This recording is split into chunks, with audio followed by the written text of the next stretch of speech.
Interact అయ్యే time వచ్చేసింది. So mic media ఫ్రెండ్స్కి పాస్ చేయండి ప్లీజ్.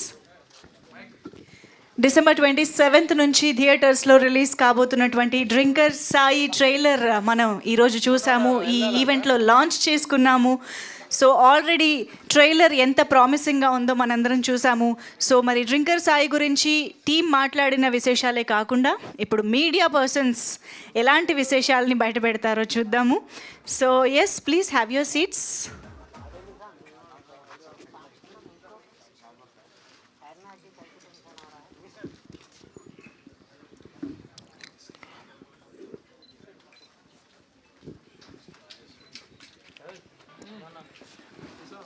ఓకే, కిరణ్ గారు హాయ్ అండి. మీరు ఇందాక మాట్లాడుతూ ఒక సోషల్ మెసేజ్ ఉండబోతుంది దీంట్లో అని చెప్పారు. సో అది ఎలా ఉండబోతుంది, ఎలా కనెక్ట్ అవ్వబోతుంది ఆడియన్స్కి? అది యాక్చువల్గానండి ఈ కథ డ్రింకర్ సాయి అనే కథ ఫస్ట్ వేరు ఒక ఫ్రెండ్షిప్ దాని తగ్గట్టుకు వెళ్ళాను అనమాట. అంటే టీజర్ చూస్తుంటే బోల్డ్గా అట్లా కనిపిస్తుంది కదా మీరు చెప్పిన పాయింట్. అట్లా అనుకున్నా ఫస్ట్ స్టార్టింగ్. ఎప్పుడైతే నువ్వు బాస్కి చెప్పాలి, మెగాస్టార్ గారు చెప్పాలి అన్నప్పుడు నేనేంటంటే ఆయనకి అంత ఈజీగా నచ్చదు ఏది, మళ్ళీ నా కెరీర్ ఇది అనే ఉద్దేశంతో నేనేంటంటే ఒక సోషల్ మెసేజ్ అనే దాన్ని అంటే డ్రింకింగ్ అనే దాన్ని యాడ్ చేసుకుని వెళ్ళాను. ఆయన అన్నమాట ఒకటండి, ఒక సోషల్ ఇష్యూలో కమర్షియల్ ఎలిమెంట్ ద్వారా చెప్పడం అనేది చాలా గొప్ప విషయం, డెఫినెట్గా వర్కౌట్ అయిపోద్ది ఇది అని చెప్పబట్టి నాకు చాలా హ్యాపీగా అనిపించి నేను ఈ సినిమా చేసుకున్నానండి. ఇంకొకసారి అడగండి సార్, మీరు అడిగిన ప్రశ్న మళ్ళీ ఒకసారి. అదే సోషల్ మెసేజ్ అదే సార్, ఆ సోషల్ మెసేజ్ ఏంటంటే ఇప్పుడు మనం 90% అండి మన తెలంగాణలో కానీ ఏపీలో కానీ ఆ డ్రింక్స్ స్మోక్ అనేది చాలా అలవాటు అయిపోయింది. అది అంటే ఒక అలవాటు మామూలు అలవాటు హ్యాబిట్ లాగా మారిపోయింది. అంటే ఒక మంచి జరిగినా అదే, ఒక చెడు జరిగినా అదే, ఒక ఆనందం వచ్చినా అదే, ఒక బాధ వచ్చినా అదే, ప్రతి దాంట్లో దాన్ని యాడ్ చేసుకుంటున్నాం. ఇది కరెక్ట్ కాదు. అలా అయినోడి పరిస్థితి చివరికి ఏమవుద్ది అనేదే నేను చెప్తున్నాను డ్రింకర్ సాయి దాంట్లో. డైరెక్టర్ గారు నమస్తే అమ్మా. హాయ్ అండి. So first of all love story and అలాగే బ్రేకప్ తర్వాత అబ్బాయిలు ఎలా అయితే ఉంటారో సో అలా తీసుకున్నారా స్టోరీ, లేదంటే ఏదైనా డిఫరెంట్ పాయింట్ ఏమైనా చెప్తున్నారా ఈ మూవీతో? అదేనమ్మా, ఇప్పుడు నేను చెప్పాను కదా ఒక సోషల్లో ఇష్యూ ఒక పాయింట్ని అలా చెప్తే జనాలు చూడరమ్మా ఎవరు. అంటే వీడు ఎంతలో చెప్తున్నారు వీడు ఒకడు ఆళ్ళల్లో అన్న ఉద్దేశం తీసుకుంటారు. అలా కాకుండా దానికి ఒక కమర్షియల్ ఎలిమెంట్ అంటే లవ్ స్టోరీని తీసుకున్నా. ఆ పాయింట్లో ఒక లవ్ స్టోరీలోకి ఈ మందు సిగరెట్ అనే దాన్ని యాడ్ చేసుకుని చివరికి కన్క్లూజన్ అనమాట, ఇదిరా పరిస్థితి ఆలోచించుకోండి అని క్వశ్చన్ మార్క్ లాగా అనమాట ఆడియన్స్ జనాలకే, కుర్రోళ్ళకే. అది ఇప్పుడు సినిమా స్టార్ట్ అయినటువంటి ఒక లాస్ట్ 45 minutes వరకు అనమాట ఇదే ఇష్యూ మీద నడుస్తూ ఉంటుంది, లవ్ ఇష్యూ మీదే. చివరిలో టర్న్ చేసుకున్నాను అనమాట. అది సీత గారు. సీత హలో అండి. Yeah hi. హాయ్. సో అయిపోయింది బిగ్ బాస్ తర్వాత మళ్ళీ ఈ మూవీలో కనిపించబోతున్నారు. బేబీలో ఒక డిఫరెంట్ క్యారెక్టర్లో మిమ్మల్ని చూసాము. సో ఈ సినిమాలో మీ క్యారెక్టర్ ఎలా ఉండబోతోంది? కంప్లీట్లీ ఆపోజిట్ ఆఫ్ బేబీ అండి. అందులో నేను ఒక నెగటివ్ షేడ్ చేశాను మీరు చూసుంటే. ఇందులో నేను ఒక కామెడియన్ లాగా చేశాను. సో ఫస్ట్ హాఫ్లో మోస్ట్ ఆఫ్ ద టైం నేను ఒక నా స్క్రీన్ స్పేస్ ఉన్నంతసేపు కామెడీయే ఉంటుంది. అండ్ నేనే షాక్ అయ్యాను డబ్బింగ్లో చూసినప్పుడు బాగా వచ్చింది అని. నేను చాలా టెన్షన్ పడ్డాను, బట్ డైరెక్టర్ గారు నువ్వు చేయగలవని నమ్మారు. అండ్ నేను కూడా కొంచెం ఇలా స్టీరియో కాస్ట్ అవ్వద్దు, ఈ నెగిటివ్ షేడ్సే కాదు నాలో ఇంకా డిఫరెంట్ క్యారెక్టర్స్ నేను చేయగలను అన్న ఈ థాట్ ప్రాసెస్లోనే ఈ మూవీ స్క్రిప్ట్ విన్నప్పుడు ఎలా అయితే ప్రతి ఒక్క సీన్ చెప్పారో అలానే వచ్చింది. సో ఇది చాలా డిఫరెంట్గా ఉండబోతుంది అండ్ కొత్తగా కనిపిస్తాను నేను ఈ సినిమాలో, ఇలా కూడా చేయగలదా అన్నట్టుంది. సో నేనైతే చాలా ప్రౌడ్గా ఉన్నాను మూవీ చూసి. సో అందరికీ నచ్చుతుందని అనుకుంటున్నాను. అండ్ ఇంతకుముందు అండ్ ఇప్పుడు ఏమైనా బయటకు వచ్చిన తర్వాత ఇంకేమైనా ఆఫర్స్ వస్తున్నాయా? యా అండి, అంటే నేను ఉన్న పెండింగ్ ఫిలిమ్స్ పూర్తి చేస్తున్నాను. ఇంకో 3 films ఉన్నాయి. అవి మా మెయిన్ అయితే మా డ్రింకర్ సాయి అది రిలీజ్లో ఉంది. ఇంకొక 2 films నేను షూట్ చేస్తున్నాను. సో దాని డబ్బింగ్ అండ్ రిలీజ్ అయిపోయాక కొత్త ఫిలిమ్స్ గురించి ఆలోచిస్తున్నాను. But yeah it's going good అండి, అంత బాగుంది. Yeah thank you. కిరణ్ గారు, డైరెక్టర్ గారు ఇక్కడ సార్ ఇందాక స్టోరీ చిరంజీవి గారికి చెప్పారా లేకపోతే జీకే మోహన్ గారికి చెప్పారా? జీకే మోహన్ గారికి చెప్తే జీకే మోహన్ గారు చిరంజీవి గారు దగ్గరికి వెళ్ళినప్పుడు ఏమైందంటే జీకే మోహన్కి చెప్పండి ఫస్ట్, ఆయన ఓకే అంటే ఆలోచిద్దాం అన్నారు. ఫస్ట్ నేను మా బసరా శ్రీనివాస్ గారు ఇద్దరు వెళ్ళి, అయితే మీ కథ ఓకే చేసింది జీకే మోహన్ గారు. జీకే మోహన్ గారు చిరంజీవి గారికి చెప్పారు. చిరంజీవి గారు ఏమని అడిగారంటే జీకే మోహన్ గారు చెప్పండి వెళ్ళి, ఆయన దాన్ని బట్టి నేను చెప్తానంటే మేము ఇద్దరం వెళ్ళి జీకే మోహన్ గారు చెప్పాం. చెప్తే ఆయన చిరంజీవి గారికి సార్ సినిమా చాలా కథ చాలా బాగా చేసాడు, డెఫినెట్గా వర్కౌట్ అవుద్దంటే ఆయన ఈయనకి మనకు మెసేజ్ పెట్టారనమాట, వెళ్ళిపోవచ్చు నో డౌట్ అని చెప్పి. ఎందుకంటే మీరు కలిసి చెప్పారు, నేను కలవలేదు సార్, చిరంజీవి గారిని డైరెక్ట్ నేను కలవలేదు. నేను యాక్చువల్గా నేను ఏంటంటే మీడియాలో చేసా, పిఆర్పిలో మన ఆఫీసు ఓవన్లో నుంచి పనిచేసేవాడిని. ఓకే. టీవీ రూమ్లో వర్క్ చేసేవాడిని నేను అట్లా గీత ఆర్ట్స్లో ఉన్నప్పుడు, ప్లస్ అక్కడ అనమాట. ఆ పరిచయం ఉంది నాకు. వీళ్ళందరూ మన బసవరాజ్ శ్రీనివాస్ గారికి అక్కడే పరిచయం. అట్లా ఆయన ఓకే అన్న తర్వాత ఈయన మొదలుపెట్టాడు. లేకపోతే ఈయన అసలు భయం, ఈయనకి బసవరాజ్ గారి సినిమాతోనే సంబంధం లేదు ఆయనకి. అట్లా వచ్చింది కాబట్టి చేసుకోమన్నారు కాబట్టి మేము స్టార్ట్ చేసామండి. సార్ సినిమాలో అన్ని అడల్ట్ కంటెంట్ కనపడుతుంది, ఇంతకీ సెన్సార్ అయిందా సినిమాకి? సెన్సార్ కాలేదండి ఇంకా. ఇప్పుడు నేను యాక్చువల్గా ఏమనుకున్నానంటే, ఇప్పుడు ఈ రోజుల్లో మారుతి దగ్గర రైటర్ని మారుతి గారి దగ్గర స్టార్టింగ్ పీరియడ్లో పిఆర్పిలో కూడా మారుతి గారు చేసినప్పుడు అప్పటి నుంచి మేమిద్దరం జర్నీ జరిగింది. బస్ స్టాప్ అయ్యే వరకు చేసామండి. తర్వాత నేను బయటకు వచ్చి అట్లా మూవీ ప్లాన్ చేసుకున్నాను. అయితే ఏంటంటే మీరు కంటెంట్ గురించి, డైలాగ్స్ గురించి మాట్లాడుతున్నారు కాబట్టి, అది డ్రింకర్ సాయి అనే క్యారెక్టర్ ఏంటంటే అక్కడ తాగుబోతాడండి. ఇప్పుడు మన కృష్ణ విజయవాడ కానీ ఆ గుంటూరు ఆ సరౌండింగ్స్లో జనాలు ఏంటంటే వాళ్ళు మాట్లాడుకునే విధానం, కోపం వచ్చినప్పుడు ఎమోషను, దాని బూతులుగా మనం చూస్తున్నాము ఎమోషన్ అండి. అంత పచ్చిగా ఏమో నా ఫీలింగ్ అండి అది. ఇప్పుడు ఏమైనా ఉంటే కనుక సెన్సార్లో రానిది కదా సార్, సెన్సార్లో లేపేస్తారు కదా. అయిందా లేదా అనేది? లేదండి, అవ్వలేదు. చాలా ఇంట్లో ఆడవాళ్ళు కూడా వినలేని బూతులు ఉన్నాయి కొన్ని. అవి సెన్సార్ లేకుండా అట్లా రిలీజ్ చేస్తారు ట్రైలర్. అదే సెన్సార్ అంటే ఇప్పుడు దీనిలో అనిపించిందండి మీకు, ఇది అయిందండి ట్రైలర్, థియేటర్కల్ ట్రైలర్ సెన్సార్ అయింది. టీజర్ నేను సెన్సార్ చేయించలేదు సార్. యూట్యూబ్ పర్పస్లో నేను ఓన్లీ ఏంటంటే యూత్ టార్గెట్ మీద వెళ్ళాను నేను. యూత్ టార్గెట్ కుర్రోళ్ళకి నచ్చాలి ఫస్ట్. సార్ మనం ఏం పెట్టాం సార్, మామూలుగా వెళ్తాం, ఎవడన్నా చూస్తారండి. కాదు చెప్పాల్సిన అన్ని బూతులన్నీ పెట్టేసి, రొమాంటిక్ సీన్స్ ఇవన్నీ పెట్టేసి, సినిమా చివరిలో ఎండ్లో 2-3 అసలు ఏముండదండి, మెసేజ్ ఇస్తాము అనుకోవడం ఎంతవరకు కరెక్ట్? అదే సార్, ఇప్పుడు ఒక మంచి చెప్పాలి అంటే ఇప్పుడు నా టార్గెట్ ఏంటి సార్, ఫస్ట్ థియేటర్కి జనాలను రప్పించు. జనాలంటే నా టార్గెట్ ఓన్లీ 18 to 30 years కుర్రోళ్ళు, యూత్ అని ఓన్లీ. వాళ్ళు రావాలి, నాకు రావాలంటే నేనేం చెప్పాలి వాళ్ళకి? సినిమాలో క్యారెక్టరేషన్ ఉంది నాకు. డ్రింకర్ సాయి అనేవాడు ఒక క్యారెక్టర్ ఉన్నాడు, వాడి బిహేవియర్ ఎలా ఉంటుంది, ముందు అయినప్పుడు మంచి మాటలే మాట్లాడు కదన్నాడు. ఆ క్యారెక్టర్ లిస్టిక్ వెళ్దామని అలా వచ్చిన మాటలు ఎన్ని. సేమ్ టైం అంటే నేను కూడా మాస్, నా కొడుకుని నేను కూడా మాస్. ఎలా తాగుబోతాడు, ఎలా మాట్లాడతాడు, ఆ బిహేవియర్ని రాసుకొని సరే సెన్సార్ ఆ టైంలో చూసుకుందాం మనం, నువ్వైతే క్యారెక్టర్ చేసి అని చెప్పి చేయించుకున్నాను. సినిమాలో మీకు అంత డెప్త్గా అనిపించవు, కొన్ని టీజర్లోనే నాకు తెలిసి సెన్సార్ లేపేసి చేసేది ఏం లేదు ఇంకా. అది సార్, అది డెఫినెట్గా మాత్రం సార్ మీకేం గుర్తుండవు, సినిమా చూసిన తర్వాత ఏం గుర్తుండవు. ఇప్పుడు కొన్ని సినిమాలకి ఒక చెడుని ఎంత గట్టిగా చెప్తే మంచి అనేది అంత బాగా ఎక్కువ వెళ్ళదు సార్. అసలు చెడు చెప్పకుండా మంచి అంటే ఒక్కొక్కటి దానికి కుర్చీలో కింద జారిపోతూ ఉంటాడు. ఆ జారిపోయాడంటే దెబ్బేసినాడు సినిమా ఇంకా. ధర్మగారు సార్ ఈ సినిమాని, హాయ్ సార్ ఈ సినిమాని మీరు మీ ఫ్యామిలీతోనూ పిల్లలతో చూస్తారా? హ్యాపీగా చూడొచ్చు సార్. మరి ఇవన్నీ ఉన్నాయి కదా చాలా. సార్ అది మీరు చూసాక ఖచ్చితంగా మీరు కూడా చూడొచ్చు అని అంటారు సార్. అయితే ఈ టీజర్ నిజంగానే మీరు అన్నట్టు కొంతమంది చెప్పారు. బట్ ఏంటంటే రాముడు మంచి బాలుడు అంటే ఎవరు చూడలేదు అనేది చూడలేదని చెప్పేసి ఒక నిమిషం సార్.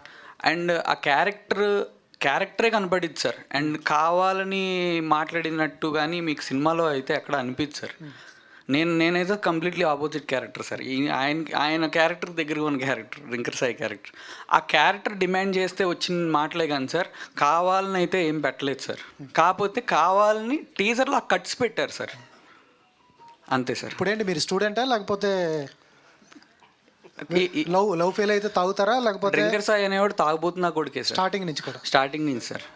ఏ ఏజ్ అండి? స్కూల్ కాలేజ్ నుంచా లేకపోతే 10th నుంచి అట్లా? ఒక 20 ఏళ్ళ నుంచి సార్. సార్ అంటే వాడికి 20 years అప్పటి నుంచి సార్. అది నా ఉద్దేశం. హాయ్ ధర్మ.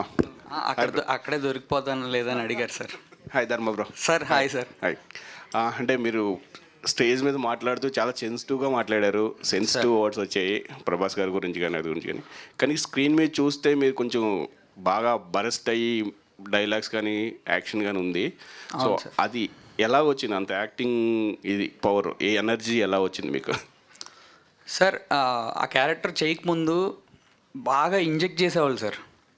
ఆ క్యారెక్టర్ ఒక సైకలాజికల్ ఫీలింగ్స్ ఆ క్యారెక్టర్లో ఉండేవాడిని సార్. నన్ను కూడా మర్చిపోయే చేశాను సార్. నా ఒరిజినల్ క్యారెక్టర్ అయితే అసలు కంప్లీట్లీ ఆపోజిట్ సార్. అసలు ఆ క్యారెక్టర్లో ఉన్నప్పుడు నాకు ఇంకా నాకు బాగి కావాలి అండ్ ఆ మత్తులో ఉన్నట్టు ఇంకా అట్లాగే ఉండేది. ఆ సిచ్యువేషన్ తగ్గట్టు ఆ ఎమోషన్ వచ్చేసేది సార్. అండ్ ఆయన చెప్పేవాళ్ళు నాకు ఇది కావాలి. నేను ఆలోచించుకునేవాడిని. ఆయన కొన్ని ఇంపార్టెంట్ ఆయన చేసి చూపించేవాళ్ళు. అలా అవుట్పుట్ అలా వచ్చింది సార్. అంతే. గుడ్ అండి, all the best. And thank you sir. ఇంతకీ డ్రింకర్ సాయి మంచోడా చెడ్డోడా? డ్రింకర్ సాయి యాక్చువల్గా నేను ఇప్పుడు బయట చాలా సెన్సిటివ్గా ఉన్నాను కదా సార్. డ్రింకర్ సాయి యాక్చువల్గా అంతకంటే సెన్సిటివ్ సార్, చాలా సెన్సిటివ్ పర్సన్ సార్. వాడు ప్రేమిస్తే ఇక ఆ ప్రేమకి హద్దు ఉండదు సార్, అంత ప్రేమిస్తాడు. అది సార్. ఓకే అండి, ఆల్ ది బెస్ట్. కిరణ్ గారు. Hi sir. అది సార్ ట్రైలర్ టీజర్ చూస్తే కొంచెం డిఫరెంట్ ఉంది. మీరు చెప్పిన దాన్ని బట్టి జీకే మోహన్ గారి స్టోరీ నచ్చిందంటే ఏదో పాయింట్ ఉంటుంది మాకు. బేస్డ్ ఆన్ ట్రూ స్టోరీస్ అన్నారు. ఇలాంటి క్యారెక్టర్ మీరు లైఫ్లో ఎక్కడ చూసారు లేకపోతే మీరేనా? మీరు కూడా చూసుంటారు సార్, నేనే కాదు మీరు కూడా చూసుంటారు ఖచ్చితంగా. అది చెప్పేస్తే మళ్ళీ ఇక్కడ ఓపెన్ అయిపోతాం మళ్ళీ. మీరు కూడా కంపల్సరీగా సాయంత్రం కూడా వస్తాడు సార్ ఒకడు, అరే మా ఎక్కడున్నారా అంటాడు. అది పనిలో ఉన్నారా, మా ఏడైపోయింది రెండ్రా బాబు తొందరగా అని ఆడ 2 ఫుల్ స్టడీ చేసి పెడతాడు. వీళ్ళందరూ జాయిన్ అయిపోతారు అక్కడికి. ఆడు వద్దురా బాబు అన్నా సరే ఇంకోటి పోపిస్తుంటే ఏమో శుభ్రం తాగేస్తూ ఉంటాం అట్లా. సార్ యాక్చువల్గా ఆ క్యారెక్టర్ ఇన్స్టెంట్ రీసెర్చ్కి నేను ఆయన బెల్ట్ షాపులకి వెళ్ళిపోయేవాళ్ళం సార్, మాస్ బెల్ట్ షాపులకి. అసలు ఆ ఎమోషన్ కాదు సార్, ఇంకెక్కువ ఉంది. చెప్పిందే 10 సార్లు చెప్తున్నాడు సార్ ఒక అతనైతే. నేను వారం రోజులు ఇన్డెప్త్ అంటే ఇంత క్లోజ్గా చూసేవాళ్ళం సార్ మేము ఇద్దరం. ఆయన నాకు ఎందుకంటే ఆయన నన్ను ఎందుకు తీసుకెళ్లారంటే నేను యాక్చువల్గా డ్రింక్ హ్యాబిచుయేటెడ్ కాదు, నాకు మందు అలవాటు లేదు సార్. సో అసలు అక్కడికి వెళ్ళేవాళ్ళం సార్. అసలు ఒక అతను నాకు ఇంకా గుర్తు సార్, వామ్మో ఎంత మ్యాడ్ అయిపోతారో సార్ వాళ్ళు. నేను వస్తున్నా అట్లా చేసేవాళ్ళు. అరే అమ్మ, నేను చూసి ఓ ఏంది ఇంత ఎమోషన్ హై ఉందా, ఎన్ని పెగ్గులకి హై ఉంది అనేది కూడా అప్పుడు తెలుసుకున్నాను సార్. ఓకే కిరణ్ గారు, all the best. Okay okay thank director గారు డ్రింకర్ సాయిలో ఏ బ్రాండ్ ఎక్కువ వాడారనేది చెప్పండి. బ్రాండ్ ఏం లేదు భయ్యా దానికి. బ్రాండ్ డబ్బులతో సంబంధం లేదు, హీరోకి డబ్బులతో సంబంధం లేదు, బ్రాండ్తో సంబంధం లేదు. అది ముందేది చాలు. మీ జీవితంలో డ్రింకర్ సాయి ఎవరు ఇంతకి? నా జీవితంలో డ్రింకర్ సాయిల్ అంటే నా పక్కన తిరిగే వాళ్ళు అందరూ డ్రింకర్ సాయిలేనండి. మీ ఫ్రెండ్స్ అందరు కాదు, నేను కాదు శుభ్రంగా ప్రశాంతంగా ఇంటి పడుకుందాం, ఎవడో కూడా ఫోన్ చేస్తాడు, రారా అంటాడు. నేను అక్కడికి వెళ్ళి చేసేది ఏమన్నది మళ్ళీ. అక్కడ మామూలుగా వాళ్ళు తాగడం, వాళ్ళు షేర్ చేసుకోవడం, వాళ్ళ మాటలు ఇంత దారుణంగా ఉంటారు వీళ్ళు. ఒకటి సార్ యాక్చువల్గా ఏంటంటే ఇది మనం సరదాగా నవ్వుకుంటున్నాం కానీ చాలా ప్రమాదకరమైన విషయం అండి ఇది. మనం ఏదో డ్రింకర్ల గురించి మాట్లాడుకుంటూ వాళ్ళు చేసే ఎమోషనల్ గురించి మనం నవ్వుకుంటున్నాం, చాలా ప్రమాదం సార్. అంటే రియల్గా నేను చూశాను ఒకటి, మా బ్రదర్ది అనమాట. మనం అంటే ఏం లేదు సార్, హీరోయిన్ లాస్ట్లో ఒక మాట చెప్పుద్ది, ఒక డైలాగు సినిమా కథ అదే ఫైనల్గా. అరే ప్రతి ఒక్కళ్ళు మీరు జీవితంలో ప్రతి ఒక్కరికి ఒక లైఫ్కి ఒక గోల్ ఉంటుంది. అది డబ్బులు సంపాదించడం కావచ్చు, ఒక ప్రేమ కావచ్చు, ఒక ఉద్యోగం సంపాదించడం కావచ్చు, ఏదో ఒకటి ఉంటుంది లైఫ్లో. దానికి రీచ్ అయ్యే ప్రాసెస్లో ఏంట్రా ఈరోజు వెళ్ళాం, పని అవ్వలేదు, అది అవ్వలేదు, ఇది అవ్వలేదని చెప్పి మందు కొట్టుకుంటా సిగరెట్ కాల్చుకొని కూర్చుంటే రేపొద్దున నువ్వు అనుకున్న జరిగి తీరుద్ది. ఆ జరిగిన రోజున నువ్వే లేకుండా పోతే ఎందుకురా లైఫ్, ఎందుకురా ఇంకా లైఫ్ నువ్వు. అది అంటే స్టోరీ వేరండి, అది లెక్క వేరు. జస్ట్ పాయింట్ చెప్తాను మీకు. ఇలా మాట్లాడుద్ది ఒక అమ్మాయి, ఇలా మాట్లాడుద్ది. ఆ క్యారెక్టర్ హీరోయిన్ క్యారెక్టర్ సినిమాలో. అది సార్. డైరెక్టర్ గారు, ఇప్పుడు ఇదంతా ఎక్కువ యూత్ని అట్రాక్ట్ చేయడానికి సినిమా తీసామని అన్నారు కదా. సో వాళ్ళని అట్రాక్ట్ చేస్తూ ఒక హీరోని డ్రింకర్గా మీరు పరిచయం చేస్తారు కదా. సో వాళ్ళు ఎక్కువగా ఈ సినిమా నుంచి ఏమి నేర్చుకోగలుగుతారు? అంటే సినిమాలు చూసి ఎవడమ్మా నేర్చుకునేది, మామూలుగా మనం మాట్లాడుకుంటే సినిమా చూసి అరే ఈ సినిమాలు చేసే ఇలా ఉంటారా. కాకపోతే ఒకటి మాత్రం ట్రిగ్గర్ అయ్యే పాయింట్స్ ఏముంటాయి ఎక్కువ? అదేనమ్మా, నేను ఒకటి మాట్లాడతానంటే ఇప్పుడు 7G బృందావన్ కాలనీ సినిమా ఉంది యాక్చువల్గా. అది సినిమా క్యారెక్టర్ ఎలా ఉంటుంది హీరోది, ఈ అమ్మ ఈడొక మనిషి అని చివరిలో మనకి ఎవరి మీద బాధ కలుగుద్ది, మనకి హీరో క్యారెక్టర్ మీద. మనకి 4-5 రోజులు మర్చిపోలేము ఆ క్యారెక్టర్ని. కానీ ఆ క్యారెక్టర్ని చెప్తే ఎవడన్నా అసలు ఒప్పుకుంటాడా, ఎవడన్నా చేస్తాడా యాక్టింగ్? నా సినిమా కూడా అలాంటిదేనమ్మా, డ్రింకర్ సాయి కూడా అలాంటిదే. హీరో గారు, మీరు రియల్ లైఫ్లో కూడా మీరు ఎవరన్నా బాగా లవ్ ఫెయిల్యూర్ అయినందుకు అంత ఇన్వాల్వ్ అయి చేశారా? అండ్ మిమ్మల్ని చూసి వేరే యూత్ అందరు కూడా ఒకవేళ అలానే అదే ఫాలో అయితే వాళ్ళకి మీరు ఏం చెప్తారు? ఈ మూవీ నుంచి ఎలా చూడమంటారు ఈ మూవీని? అంటే నా రియల్ లైఫ్ గురించి చెప్తున్నారా? నా రియల్ లైఫ్లో నేను లవ్ ఫెయిల్ అవ్వలేదని, పాస్ అయిపోయాను. మరి మిమ్మల్ని ఈ క్యారెక్టర్లో మిమ్మల్ని చూసిన తర్వాత యూత్ అందరూ మిమ్మల్ని ఎలా రిసీవ్ చేసుకోవాలని అనుకుంటున్నారు? అంటే వాళ్ళు ఇలాగే రిసీవ్ చేసుకోవాలని నేను అనుకోను. ఎందుకంటే వాళ్ళు ఎలా చేసుకోవాలంటే అలాగే చేసుకుంటారు. సో ఖచ్చితంగా పాజిటివ్గా అయితే రిసీవ్ చేసుకుంటారని అనుకుంటున్నా సినిమా అయిపోయాక, చూశాక. కిరణ్ గారు, మొత్తానికి 15 ఏళ్ళకి అక్కడ కూర్చున్నారు. తెలుసు కదన్నా మీ అందరికి, నేను తెలియదు ఎక్కడ చెప్పు. సరే కానీ నీ ఒరిజినల్ లైఫ్లో నాకు తెలిసి నువ్వు ఇంత వైల్డ్ కాదు. ఎందుకు ఈ డ్రింకర్ సాయి అనే ఒక వైల్డ్ క్యారెక్టర్తో వస్తున్నావు? అదే అన్న, బేస్డ్ ఆన్ ట్రూ స్టోరీ అన్న.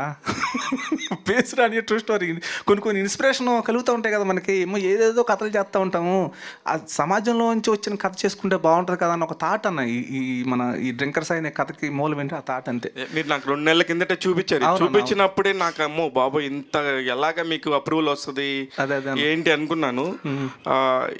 అసలు మొత్తం నీ టార్గెట్ అంతా కూడా ఊరికే ఆడియన్స్ థియేటర్ రప్పించమైనా మంచి సినిమా తీద్దామని రప్పించిన తర్వాత మంచి సినిమా తీసారా అనుకోవాలి. నాకేంటంటే ఇప్పుడు ఎవడైతే ఈ స్టార్టింగ్లో ఉన్నాడో 18 to 30, ఇదే కన్నా మెయిన్ పాయింట్ ఇదే. ముందుకు అలవాటు పడ్డవాడని ఎవడన్నా వాడిని రప్పించి ఇదిరా బాబు నా సినిమా అన్నాడు చెప్తే వాళ్ళు ఒక్కటిద్దరు కంపల్సరీగా. అంటే డ్రింక్ చేయని వాళ్ళు ఎవరు నీ సినిమాకి రాకూడదా? రావచ్చు, వాళ్ళకి సంబంధించిన బోల్డ్ మ్యాటర్ ఉంది. లవ్ స్టోరీ అదే కదన్నా, మన సినిమాలో లవ్ స్టోరీ అదే కదా. ఇప్పుడు ఒక డ్రింకరు, ఈ అమ్మాయి మంతెన సత్యనారాయణ గారి ఫ్యాను, నేచురోపతి స్టూడెంటు, ఈ డ్రింకర్ పొద్దున్న అయితే పాయి పడిపోవడం తప్ప అన్ని చోట్ల ఈ రెండో పని తెలియదు.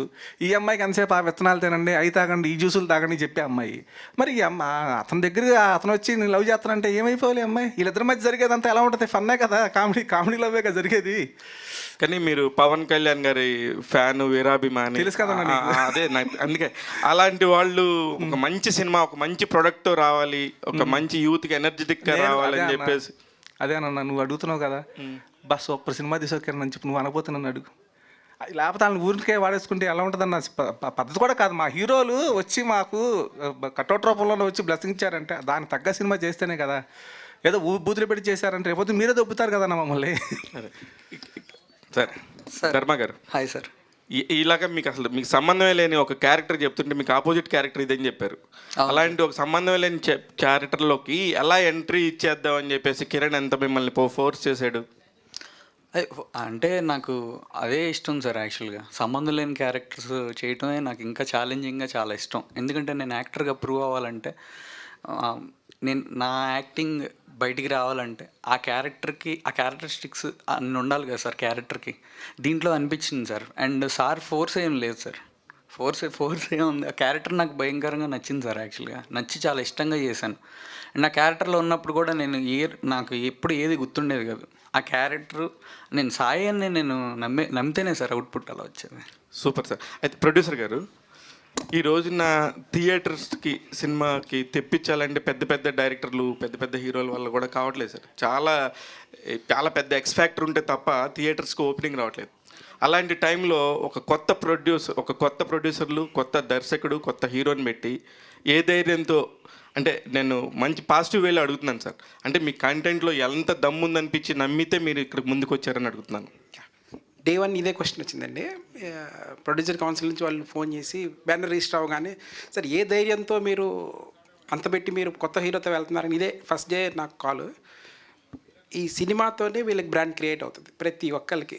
కెమెరామ్యాన్ కావచ్చు, హీరోయిన్, డైరెక్టర్, వసంత్ గారు మ్యూజిక్ కానీ, చంద్రబోస్ గారు అయితే ఆల్రెడీ వెల్ నోన్ పర్సన్ అందరికీ. సో చంద్రబోస్ గారు మీ సినిమా గురించి కూడా చెప్పారండి నిన్ననే ఇంటర్వ్యూలో మాట్లాడుతూ. డ్రింకర్ సాయి గురించి కూడా మాట్లాడారు. అదే అన్నీ కూడా. అంటే ఈ సినిమా మీరు అనుకున్నట్టు డ్రింకర్ సాయి టైటిల్గా మాత్రమే మీకు అలా ఉంది, కానీ సిచ్యువేషన్ తగ్గట్టే ఆ వాడుక భాష అనేది అలా వస్తుంది తప్పితే అక్కడెక్కడ కూడా ఫ్లోలో మీకు అరే ఏంది ఇంత మాట అన్నాడు ఏంటి, ఈ బూత్ ఏంటి, మనం చూడగలమా ఫ్యామిలీతో అన్న ఇది మీకు ఎక్కడా కలగదు. ప్రేక్షకులు, నేను సినిమా ప్రేమికుడిని, లహరి గారు కానీ అందరూ, మేము సినిమా అంటే ప్రేమ పిచ్చి. ప్రతి సీన్ కూడా బాగా రావాలి, అందరికీ నచ్చాలి అన్న ఉద్దేశంతోనే ప్రొడ్యూసర్ ఆలోచిస్తారు. దయచేసి ఎక్కడ కూడా అంటే డ్రింకర్ సాయి అంటే ఇంకోటి అనేది కానీ అంటే ఏం లేదు. మీరు యూత్కి సెన్సార్ లేకుండా కనుక టీజర్ వదిలినప్పుడు కూడా ఒక యూత్ బేస్ తీసుకున్నా కూడా ఒక లకారాల్ని ఇంకొకటి వాడినప్పుడు మీరు ఎన్నుకున్న ఆడియన్స్ పాయింట్ ఏంటో అర్థమైంది. కానీ అంటే మీరు చెప్తున్న నిజంగానే ఎంత మంచి చెప్దాం అనుకుని చెప్పిన 100 బూతులు తిట్టి మంచి చెప్తామంటే కూడా అది యాజ్ మీరు సినిమాలు ఎవరన్నారు కాబట్టి ఈ మాట మాట్లాడుతున్నారు. అది మీకు కరెక్ట్గా అనిపించింది ఆ క్యారెక్టర్ వైజ్? మేము సినిమా చూడలేదు కాబట్టి దాన్ని మేము జడ్జ్ చేయకూడదు యాక్చువల్లీ. మేము ఇదే థియేటర్లో ఇక్కడే ప్రివ్యూ వేసామండి. 100 మెంబర్స్ వచ్చారు, అందరూ పెద్దవాళ్ళే. అంటే మ్యాక్స్ 60% పెద్దవాళ్ళే వచ్చారు. అందరూ కూడా లాస్ట్ 15 minutes కానీ లేదా ఫస్ట్ నుంచి కానీ అది ఇంటర్వెల్లో వచ్చినప్పుడు వాళ్ళ మాటలు ఎలా ఉన్నాయంటే ఎక్కడ కూడా బూతులు ఉన్నాయి, ఇలా ఉంది ఏంది అన్నమాట ఎక్కడ ఎవరు అనలేదు. అందరికీ నచ్చింది, బాగా నచ్చింది. కిరణ్ గారు ఒకసారి లాస్ట్ అన్న 15 ఏళ్ల కలబ్బా కిరణ్ తిరుమల శెట్టి, ఇది నువ్వు ఎలాంటి సినిమా తీసావు అనేది ఇప్పుడు ఎవరు జడ్జ్ చేయట్లేదు, కానీ all the very best. Thank you మొత్తానికి ఒకటే ఒక బజ్ క్రియేట్ చేసావు. Thank you. అది యూత్ కా లేకపోతే ఇంకొకళ్ళకనే తెలియదు, కానీ డ్రింకర్ సాయి అనేది ఒక బ్రాండ్ అయితే క్రియేట్ అయింది. All the very best. Thank you అన్న. కిరణ్ గారు, అమ్మ చెప్పండి. సార్ మీరు చెప్పినట్టు ఫస్ట్ ట్రైలర్లోనూ టీజర్లోనే బూతులు ఉంటాయి, తర్వాత అంతా బాగుంటుంది, మీరు స్టార్టింగ్ చూసి జడ్జ్ చేయొద్దు అన్నారు. ఆడియన్స్ కోసమే పెట్టాము టార్గెట్ అన్నారు, ఫైన్. బట్ ఒక బుక్ కాల్చుతూ ఒక సిగరెట్ కాల్చడం అట్లా అనేది ఎంతవరకు కరెక్ట్ అనిపించింది సార్? అమ్మా ఇప్పుడు ఒక చిన్న విషయం, ఒక సిచ్యువేషన్లో ఇంక ఇది మొత్తం నా లైఫే పోయింది అన్న సిచ్యువేషన్కి వచ్చాడు హీరో. సపోజ్ ఎవడైనా వచ్చి మాట్లాడదాము, ఇది కాదు కరెక్ట్ కాదు మాట్లాడదాము అని వచ్చినప్పుడు పిలుస్తుంటే పలకకుండా, పిలుస్తుంటే చూడకుండా, ఆ బుక్లో ఏదో పెద్ద ఇంపార్టెంట్ గ్రంథాలు రాసే దానిలో కూర్చొని చదువుకుంటా ఉన్నట్టు యువతలో కాలుద్దా కాలదా? కరెక్టే సార్. ఖాళీ నేను మాట్లాడదామని వస్తే నువ్వు ఏదో ఇంపార్టెంట్ మ్యాటర్ లాగా నువ్వు పుస్తకం అవుతావు అని చెప్పి ఆ కోపంతో సిచ్యువేషన్ అమ్మ సీన్ అది యాక్చువల్గా. అదేంటంటే ముందు నుంచి చూస్తే మనకు అర్థం అవుతుంది. అది కోపంతో దాన్ని తీసి సీరియట్ ఇచ్చుకుంటాడు యాక్చువల్గా ఆ పుస్తకాన్ని, అంతే తప్ప అక్కడ వేరే కావాలని పెట్టింది కాదు, ఆ ఎమోషన్ నుంచి వచ్చింది అనమాట. పలకట్ల ఆ పుస్తకం తప్ప నేను వేస్ట్ నా కొడుకు నా లైఫ్ ఎక్కడ అన్న ఉద్దేశంతో అతని బిహేవియర్ అమ్మది అంతే, అంతేగాని ఏదో ప్రత్యేకంగా చేసింది కాదు అది. అట్లా ప్రతిదీ ఇప్పుడు సినిమాలో కూడా ఇప్పుడు కొన్ని డబుల్ మీనింగ్ డైలాగ్స్ అంటున్నారు, అది కూడా ఏంటంటే ఇంకా ఎమోషన్లోంచి వచ్చే మాట సడన్గా. ఇప్పుడు మన కోపం రోడ్డు మీద వెళ్తున్నప్పుడు ఎర్రగా కాల్చి ఒక సో పెట్టి అంటించాడు అనుకో మా ఎవరి మీద, ఏం చేస్తాం? అయ్యో ఏంటండి ఇలాంటి ఇచ్చారు అనం కదా, ఏదో ఆయన అండగా లకారం అని అదే వచ్చేస్తుంది నోట్ నుంచి. ఎందుకంటే మనం పుట్టి పెరిగిన వాతావరణం ఆ ఏరియాలో అంతేనమ్మా, అంతే సిచ్యువేషన్ పరంగా వచ్చేది తప్ప కావాలని మేము ఇది అన్ఎక్స్పెక్టెడ్గా పెట్టాడు ఏంట్రా అన్నట్టు మాత్రం ఉండదమ్మా. 100% సిచ్యువేషన్ సీన్స్ పరంగా వెళ్తూ ఉంటుంది. ఒకవేళ మీకు అంత ఇబ్బంది కలిగితే సెన్సార్లు ఉన్నారు, వాళ్ళు లేపేసుకుంటారు, ప్రేక్షకులు సేఫ్లోనే ఉంటారు, ఇబ్బంది ఏమీ లేదు. అదే ధర్మ గారు సార్, మీ క్యారెక్టర్ చూస్తే నాకు అర్జున్ రెడ్డిలా అనిపించింది. సో మీరు రిఫరెన్స్ ఏమైనా తీసుకున్నారా? తాగడం, డ్రింక్, బాటిల్స్, నాకు ట్రైలర్ టీజర్ అది అంత మొత్తం అదే కనిపించింది. మీరు డ్రింక్ చేయరు కాబట్టి మీరు ఎవరు రిఫరెన్స్ తీసుకొని అట్లాంటివన్నీ చేశారు? యాక్చువల్గా అందరూ అదే అన్నారు, అర్జున్ రెడ్డిలా ఉంది, RX 100లా ఉంది అట్లా అని. కానీ అసలు మీరు సినిమా చూసాక 100% నేను చెప్తున్నాను, ఆ క్యారెక్టర్ వేరు, ఈ క్యారెక్టర్ వేరు. అండ్ ఈ క్యారెక్టర్ రిఫరెన్స్ నేను రియలిస్టిక్ పర్సన్స్ అండ్ ఈయన చెప్పిన ఒక ఇది యాక్చువల్గా ఒక ట్రూ స్టోరీ అన్నారు కదా, ఆ మనిషితో నేను మాట్లాడా. ఆయన ఫీలింగ్స్ ఎలా ఉండేవి, ఎప్పుడు ఎలా ఉండే అనేది మాట్లాడా. అండ్ ఇన్స్టెంట్ రీసెర్చ్ అప్పుడు ఈ మాస్ బెల్ట్ షాపులకి వెళ్ళినప్పుడు వాళ్ళ ఎమోషన్ చూసా, దేనికి వాళ్ళు అంత సెన్సిటివ్ అవుతున్నారు. యాక్చువల్గా తాగుబోతులు చాలా సెన్సిటివ్ ఉంటారు, నాకు అప్పుడే అర్థమైంది, చాలా సెన్సిటివ్ ఉంటారు. ఇప్పుడు మనం యాక్చువల్గా ఒక దానికి బాధపడ్డాం అనుకోండి, అది డ్రింక్లో ఉన్నప్పుడు 10 times ఎక్కువ బాధపడతారు. అది అట్లా నేను రిఫరెన్స్ అదేం తీసుకోలేదండి నేను. ఐశ్వర్య గారు, I was very relaxed. Welcome to Tollywood అండి. Thank you first so of all much. Thank you. So you're looking cute. Thank you. So మీకు డైరెక్టర్ గారు ఎలా అప్రోచ్ అయ్యారు అండ్ మీరు ఆ క్యారెక్టర్ విన్నప్పుడు మీకు ఎలా అనిపించిందండి? So, director sir got my profile, as we see everyone's profile. So he got my profile. So they called me to Hyderabad for audition.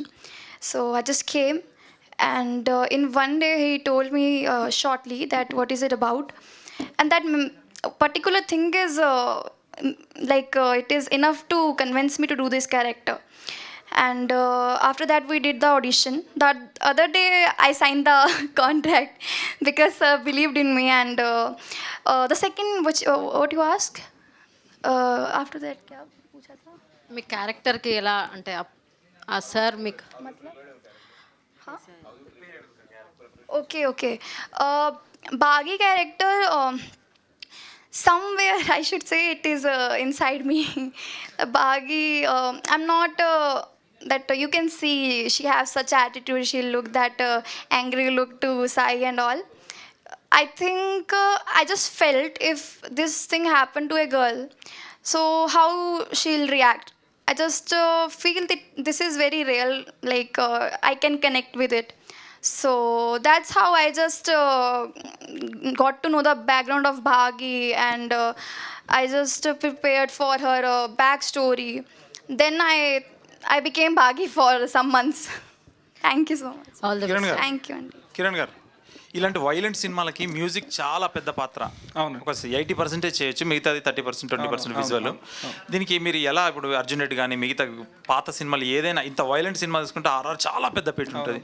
దీన్ని ఎలా మీరు కేర్ తీసుకున్నారు? ఇది ఏమైనా రిఫరెన్స్ తీసుకున్నారు? ఆర్ఆర్కి రెఫరెన్స్లు ఏం తీసుకోలేదండి. యాక్చువల్గా క్యారెక్టరేషన్ అనేది మ్యూజిక్ డైరెక్టర్ ఎక్కిచ్చేసాను ఫస్ట్. ఎక్కిచ్చేసి నేను ఇప్పుడు లేటెస్ట్ కొత్త డ్రింక్ తాగిచ్చారా రోజు? లేదు డ్రింక్ తాగించడం అంటే ఇంకా అది వేరే సంగతి. అది దగ్గర కూర్చొని ఈ సౌండింగ్ ఇలా కొత్త సౌండింగ్స్ మనకు విన్నప్పుడు అదే ఇది భలే ఉందరో సౌండింగ్, ఇది పెట్టుకుని మనం ఈ థీమ్ కొట్టుకుంటే బాగుంటుంది, ఆ విధంగా అనమాట కూర్చొని హార్డ్ వర్క్ బాగా చేసుకున్నామండి. అందుకే ఇప్పుడు వస్తున్న మ్యూజిక్ చూశారు కదా మీరు. మన సాంగ్స్ కూడా బాగుంటాయి. డెఫినెట్గా అన్ని సాంగ్స్ బాగుంటాయండి, డెఫినెట్గా నో డౌట్ అందులో. హీరో గారు, సింధూరం తర్వాత ఏంటి పరిస్థితి? నెక్స్ట్ సినిమా ద్వితీయ విఘ్నం ఏం జరగబోతుంది? సింధూరం మినిమం అంటే మంచి టాక్తో సొంతం చేసుకుంది, కరోనా తర్వాత కూడా మంచి పేరు వచ్చింది మీకు. ఈ సెకండ్ సినిమా పరిస్థితి ఏంటి? సెకండ్ సినిమా చాలామంది భయపడిపోతారు. దీని నుంచి అయితే ద్వితీయ విఘ్నం అంటారు. దీని నుంచి లెక్క మారుద్దని అనుకుంటున్నానండి. అంటే ఏ రేంజ్ లెక్క మారచ్చు అంటే అది ఆడియన్స్ బట్టే ఉంటుంది, కానీ నాకు 100% గుర్తింపు అయితే ఖచ్చితంగా వచ్చిద్దని ఈ సినిమా ద్వారా అనుకుంటున్నానండి. ప్రొడ్యూసర్ గారు సార్, మీకు మిగతా వ్యాపారాలు ఉన్నాయని కూడా తెలుసు, కాంట్రాక్ట్స్ అవి ఇవి అంటే కన్స్ట్రక్షన్. ఇది బాగుందా అది బాగుందా?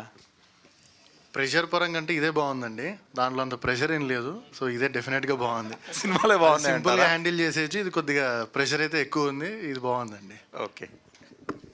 మార్కెటింగ్ ఎలా ప్లాన్ చేశారు? యూవీ క్రియేషన్స్ ఏమైనా సపోర్ట్ చేస్తుందా? యూవీ లేదండి, అంటే చూసుకుంటున్నాం మేమే ఏదున్నా కానీ బ్యాక్ ఎండ్లో ఉందండి ఏదున్నా సపోర్ట్. నరేంద్ర గారిది మేజర్ హెల్ప్ ఉందండి దాంట్లో. అది బిజినెస్ గురించి చెప్తున్నారు కదా, బిజినెస్ ఎంతవరకు ఎలా అయింది? మీరు క్లోజ్ అవుతుందండి, బట్ డిస్కషన్స్ అయిపోయి ఆల్మోస్ట్ ఫైనల్ అయిపోయి మీకు త్వరలో చెప్తాం అవన్నీ. డైరెక్టర్ గారితో ఎంతవరకు సాటిస్ఫాక్టరీగా ఉంది? అంటే మీరు చూసింది అయితే 100% బడ్జెట్ చెప్పిన బడ్జెట్కి కంప్లీట్ చేసిన బడ్జెట్ ఎలా ఉంది? డైరెక్టర్ గారితో ఎంత కంఫర్ట్గా ఉన్నారంటే ఆయన చెప్పిన కథని కరెక్ట్గా సెల్లాడి మీద కరెక్ట్గా తీసుకొచ్చారా? ఒక బడ్జెట్ అనేది చెప్తారు ఫస్ట్ ఒక ప్రొడ్యూసర్కి, దాని దగ్గరలో ఎంతవరకు దగ్గరలో ఉన్నారనేది రెండో పాయింట్. రెండో పాయింట్ అయితే బడ్జెట్ అయితే లేదండి, క్రాస్ అయిపోయాం. కానీ ఫస్ట్ దాని ప్రకారంగా అంటే మీరు చూసి బజ్ క్రియేట్ అవుతుందంటే కంటెంట్ అండి. సో దానివల్లే ఇదంతా ఉంది హడావిడి. సో డెఫినెట్గా 100% ఇచ్చారు ఆయన ఏది ఉన్నా కానీ. కానీ బాగా మార్కెటింగ్ అన్నారు కదా సార్, అసలు మార్కెటింగ్ ఇంత కాస్ట్ అయిపోతే సినిమాల పరిస్థితి ఏంటో అర్థం కావట్లేదు సార్. ట్రేడే దెబ్బతినిపోయింది సార్, సగం మార్కెటింగ్ వల్లే దెబ్బతినిపోయింది అనిపిస్తుంది సార్. అసలు మార్కెటింగ్ టూ కాస్ట్ సార్. అంటే ఒక సినిమాని జనాల్లోకి తీసుకెళ్తాం చాలా కాస్ట్లీ అయిపోయింది సార్ బాగా. ఒకప్పుడు అలా ఉండేది కాదు సార్.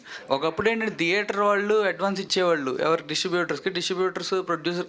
అడ్వాన్స్ అనే టాపిక్లు లేచిపోయినాయి సార్ ఈ మధ్యకాలంలో చాలా, ఆల్మోస్ట్ స్టార్ హీరోస్కి తప్పించి తత్వ వాళ్ళందరికీ. అంటే ఇప్పుడే కదా సార్ నేను ఊరికే అన్ని ఇన్వాల్వ్ అవుతున్నాను, అన్నీ తెలుసుకుంటున్నాను సార్ ఊరికే నాలెడ్జ్ కోసం అని. లేదండి లేదు. అదే ఉషా పిక్చర్స్ వాళ్ళు ఏపీది తీసుకున్నారు, మరి ఆయన ఎందుకు చెప్పలేదు నాకు. సార్ ఇందాక డైరెక్టర్ గారు చెప్తూ యూత్ టార్గెట్ చేసామని చెప్పాడు. 18 to 22 ఏజ్ గ్రూప్ కనెక్ట్ అయితే చాలు, 18 to 30. ఇంకా ఆ పైన వాళ్ళు కనెక్ట్ అవ్వక్కర్లేదా సార్? ఒకటి సార్, నేను చూసిన దాని ప్రకారం విన్నదాన్ని బట్టి ప్రకారం మాట్లాడతాను. ఇది జరగబోయేది నాకు తెలియదు కాబట్టి. సార్ షోస్ ఒక 2 shows వేసాం సార్. ఒకటి ఆల్ అంకుల్స్, పెద్దవాళ్ళందరికీ పెద్దవాళ్ళందరికీ వేసాం సార్. నేను అసలు వాళ్ళకి నచ్చిద్దని అనుకోలేదు సార్, కానీ వాళ్ళకి అసలు మామూలుగా నచ్చలేదు. And especially second half last 40 minutes అద్భుతం అని చెప్పారు సార్. 100కి 100 మంది. అట్ ది సేమ్ టైం మళ్ళీ ఇంకో షో వచ్చేసి ఆటో వాళ్ళని పిలిచాం సార్, బస్ దానికి చేసే వాళ్ళని పిలిచాం సార్, టాపీ మేస్త్రులను పిలిచాం సార్, మాస్ ఇంజనీరింగ్ కాలేజ్ వాళ్ళని పిలిచాం సార్, అండ్ పాష్ ఇంజనీరింగ్ కాలేజ్ వాళ్ళని సిటీలో అబ్బాయిలను పిలిచాం సార్. సిటీలో అబ్బాయిలు పాష్ ఇంజనీరింగ్ కాలేజ్ వాళ్ళు మామూలుగా బాగుంది ఓకే అని చెప్పారు. కానీ సార్ ఈ మాస్ వాళ్ళును ఈ ఆటో వాళ్ళు అండ్ మాస్ ఈ మెయిన్గా ఈ సార్ చెప్పిన ఏజ్ గ్రూప్ ఉంది కదా సార్, వాళ్ళైతే నేను ఎక్స్పెక్ట్ చేసిన దానికంటే 100 times పెద్దగా చెప్పారు సార్ టాక్. నేను కూడా వామ్మో ఏంది ఇంత పెద్దగా ఉంది రియాక్షన్ అనుకున్నా. ఈ అన్నిటికీ భిన్నంగా ఒక షాకింగ్ థింగ్ ఏంటంటే సార్, లేడీస్ సార్ వీళ్ళెవ్వరికి మాకు సంబంధం లేనని పిలిచాం. లేడీస్ వచ్చి లాస్ట్లో నన్ను చూసిన విధానం అంటే నేను అన్నా సార్ నన్ను తిడతారు సార్ లేడీస్ ఏం సార్ అంటే సినిమా యాక ఉండదు అన్నారు. అది ఆ రోజు నేను చూశాను వాళ్ళ కళ్ళల్లో. సాయి అని చెప్పి ఆప్యాయంగా ఓన్ చేసుకున్నారు క్యారెక్టర్ని. కాన్ఫిడెన్స్ వచ్చింది సార్, అందుకే ఇవాళ అంత మాట్లాడగలిగాను. సో ఇంతకీ ముందు సీన్లో కష్టపడ్డారా, రొమాంటిక్ సీన్లో కష్టపడ్డారా? సార్ నేను అసలు నాకు తెలిసి అయితే యాక్టింగ్ అనేది ఒక కష్టపడిన సార్, ఇష్టంగా చేస్తాను. నేను ఎప్పుడు కష్టపడినట్టు నేను ఫీల్ అవ్వలేదు. ఏది ఎంజాయ్ చేశారు చెప్పండి? నేను సినిమా మొత్తం ఎంజాయ్, అసలు యాక్టింగ్ చేస్తానే ఎంజాయ్ చేస్తాను సార్. అదొక అసలు ఎంత హ్యాపీగా ఉంటుందో సార్, నాకు కష్టపడినట్టు ఉండదు సార్. నాకు నిజంగా నేను అడిగేవాడిని 12 వరకు చేద్దాం అట్లా, అసలు ఏంటో అలుపు కూడా వచ్చేది కాదు సార్ నాకు. యాక్టింగ్ చేసే కొద్ది ఊపు వచ్చింది. బాలకృష్ణ గారి డైలాగ్ ఉంది. ధర్మ గారు యాక్చువల్లీ ఆ పర్టికులర్ సీన్ ఏదైతే ఉందో అది చాలా బాడీ షేమింగ్ చేస్తున్నట్టుంది. సో అలాంటి సీన్స్ వల్ల మీరు ఆడియన్స్కి ఎలాంటి మెసేజ్ ఇద్దాం అనుకుంటున్నారు? అంటే సినిమా చూసి చాలామంది ఇన్స్పైర్ అయ్యి పుష్ప చూసి గంధం శాఖలు స్మగ్లింగ్ తర్వాత చాలా జరిగినాయి. సో ఇది కూడా చూసి అలాంటివి చేస్తే సొసైటీకి చాలా ఇబ్బంది అయ్యే ఛాన్సులు ఉంటాయి కదా. అంటే మీరు ప్రైవేట్ పార్ట్స్ని అలా టచ్ చేసి చూపించి నేను ఈ కైండ్ ఆఫ్ ఫిలింని నేను ఆడియన్స్కి ఇద్దాము అని ఏ రకంగా మీరు అనుకుంటున్నారు? సార్ అలా ఏం ఉండదు, అది డైరెక్టర్ గారు చెప్తే బాగుంటుంది. ఎందుకంటే ఆయనే కదా ఈ సీన్లు అన్నీ పెట్టింది. సో ఒక్క నిమిషం డైరెక్టర్ గారికి. ఓకే, డైరెక్టర్ గారు మాట్లాడే ముందు ఒక్కసారి Aishwarya Sharma. I would like to. Yeah. Welcome to Tollywood. Thank you. So when director narrated that particular shot, how did you react? Which shot? About that Yeah, tell me freely. That's okay. touching shot. Okay. Yeah. So see, on screen, what they have they have shown, but we have techniques for this. As an actor, I'm telling you, like it is not really happened. If you even zoom that, you'll get to know. And why he explained me, that's okay. Even I said, sir. So he explained me it will not gonna be like that. After that, that is action. After that, you have to watch my reaction also. If by mistake someone will do this, then what the girl will do? It is in the film. So you're gonna watch that and you gonna be like, okay, that she did well. How's your parents' reaction about nothing, that? Nothing. They know this is a film and this is acting. This is not a real life. So they were very actually as a daughter, I was very teaser is coming and they got to know. But when the teaser is released, they just call me and they say bagundi. अच्छा है, बहुत अच्छा है. So I was happy and they mean the most to me. If they are not worrying about that, I am not at all worried about that. And see, what the thing is that that particular shot we should not talk about because we can, but this is just I think audience will come after watching this. I feel we just want the audience to come and watch the film. What is it about? I promise you're gonna be proud at the end. All the best. Thank you. So మాట్లాడుతా అన్నారు. అలాంటి shorts పెట్టి ఆడియన్స్కి ఎలాంటి ఎందుకు అంటే disturb అవుతారు కదా అందరూ ఆడియన్స్ సినిమాలా చూడటం లేదు. అవును. ఇప్పుడు మీరు చెప్పింది నాకు అర్థమైంది బ్రదర్. ఇప్పుడు యాక్చువల్గా ఏంటంటే ట్రైలర్లో షార్ట్ కాబట్టి టీజర్స్ ప్రత్యేకంగా దాని మీద దృష్టి పెట్టాం. సినిమాకి వచ్చేసరికి ఏంటంటే ఒక సీన్లో షాట్, అది సీన్లో అంటే ఆ అమ్మాయి మీద పడిపోతుంటే చెయ్యి అడ్డు పెడతాడు. మీరు కరెక్ట్గా అంటే చూడంగానే టక్మని చూడడం అనిపిస్తుంది కానీ అడ్డు పెడతాడు చెయ్యి అంతే. అది యాక్సిడెంట్లో జరిగిందే తప్ప కావాలని అది నుంచొని ఉండగానో లేకపోతే వేరే కుర్చీలో కూర్చున్న అలా జరిగితే మీరు చెప్పినట్టు 100% యాక్సిడెంట్గా జరిగిన షాట్ అనమాట. అట్లాగే ఉంటుంది మూవీలో. మనకి అలాంటి ఇబ్బంది ఏమి ఉండదు, దాని గురించి మాట్లాడుకోరు. ఇప్పుడు సపోజ్ ప్రేమికుడు సినిమా ఉంది, ప్రేమికుడు సినిమాలో సేమ్ షాట్ నగ్మ ప్రభుదేవ గారు యాక్సిడెంటల్గా జరిగింది. దాని మీద పెద్దగా ఉండదు. ఆలోచించుకునేవాడు రకరకాలుగా ఆలోచించుకోడు బ్రదర్. ఇప్పుడు చూసేవాడు అది యాక్సిడెంట్ జరిగింది అనుకుంటాడు, కొంత రొమాంటిక్గా చూసేవాడు ఉంటారు, రకరకాల ఆడియన్స్ ఉంటారు. మా ఉద్దేశం అదండి. అది కానీ మ్యాక్సిమం టీజర్ని అందరూ ఆడియన్స్ అక్కడే ఎక్కువ టైం చూస్తున్నారని ఒక రిపోర్ట్ వచ్చింది, అందుకనే అడిగాను. కరెక్టే మీరు చెప్పింది కరెక్టే. మీరు చెప్పింది 100% కరెక్ట్. సినిమాలో అది రాదు అంటున్నాను, సినిమాలో ఆ ఫీలింగ్ రాదు 100%. అట్లాగే తప్ప అందుకనే ఆ అమ్మాయి క్యారెక్టర్ చెప్పబట్టే హీరో మన ఐశ్వర్య కూడా ఒప్పుకుంది. సార్ మీరు కూడా ఒక్క టాపికే మాట్లాడారండి సార్ అసలు. అంటే ఇప్పుడు బయట డ్రింకర్ సాయి అనగానే దాని గురించే మాట్లాడుకుంటున్నారు. ఇప్పుడు ఆడియన్స్ ఏం మాట్లాడుకుంటున్నారో అదే మీకు అడగాలి కదా, అందుకని అడిగానండి. సారీ. ఓకే భలేవాళ్ళు భయ్య, మీరు అడగాలి, మేము చెప్పాలి అంతే. ఓకే, అండ్ దెన్ కిరాక్షిత గారు, హలో అండి. ఆఫ్టర్ బిగ్ బాస్ తర్వాత చాలా చేంజెస్ వస్తున్నాయి మీకు. ఎలా మీకు డ్రింకర్ సాయి ఎలా హెల్ప్ అవుతుంది? యాక్చువల్లీ ఇది బిగ్ బాస్కి ముందే జరిగిందండి. బేబీ రిలీజ్కి ముందే నాకు స్క్రిప్ట్ నరేట్ చేయడం జరిగింది, క్యారెక్టర్ చెప్పడం జరిగింది. సో ఈ మూవీ వల్ల నాకు ఇంకా ఆర్టిస్ట్గా బెటర్ నేమే వస్తుందని నా నమ్మకం. ఎందుకంటే క్యారెక్టర్ ముందు చేసిన అన్ని క్యారెక్టర్స్కి చాలా డిఫరెంట్గా ఉంది. సో ఫర్ షూర్ ఆర్టిస్ట్గా అయితే మంచి పేరు వస్తుందండి. All the best. Thank you అండి. థ్యాంక్ యూ అండి.